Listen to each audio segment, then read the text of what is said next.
If you do this, the benefits will not only be yours, but it will be your children's as well. So do you want to give your kids a balagan, or do you want to give them God?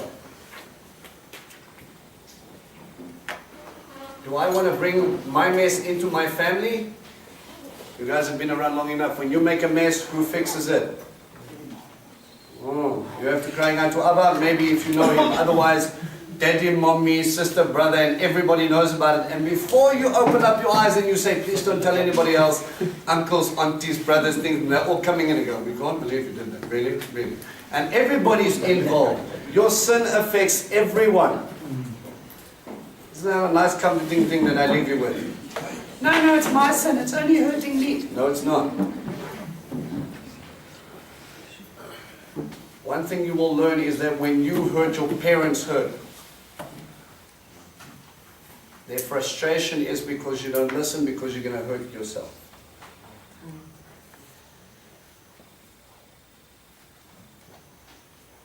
You know, God has put people in positions of authority. But the simple thing is this: they might have been around long enough to know that it hurts when you run into a brick wall, or to stick your finger in a plug, or to climb the electrical pole. You think it's a fantastic idea, they think you're going to not be happy. Sometimes they have seen things in other people's lives. You know, my mother, Baruch Hashem, has never been, she was never ever got stuck into the place with drugs and things like that, but she had to go cook and look after people that were continually in La La Land with drugs. They didn't eat for 3 or 4 days. They didn't wash, they didn't clean up. These were her friends.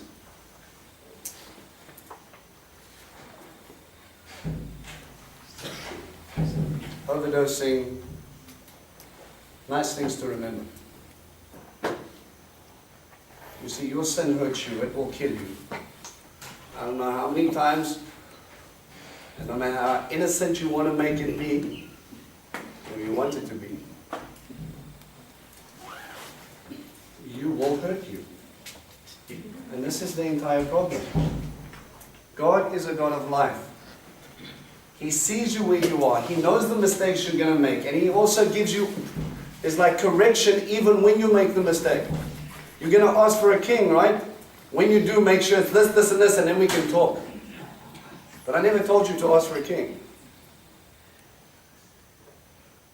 You see, there's this push and pull between you and God, and what you want and how you want to do it, and when you think it's a good idea because you look at other people doing it. Time and time and time again, it comes back to Torah. We want to be like them. And God said, I didn't make you to be like them. I made you to be like me.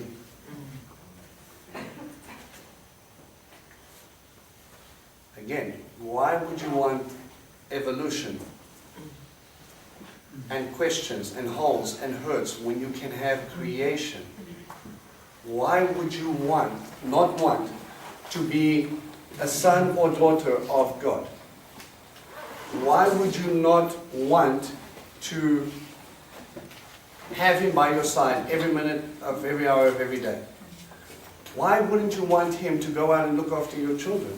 Why wouldn't you want Him to teach you and lead you and protect you? Because guess what, guys? He's the only one that knows what's coming. And if you read the end of the book, He says when it all comes, He's the only one that's standing.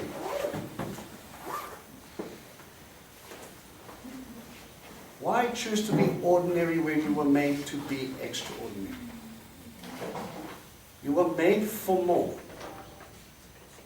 And even in the midst of your trials and your troubles and your difficulties, Abba is just trying to lift you up.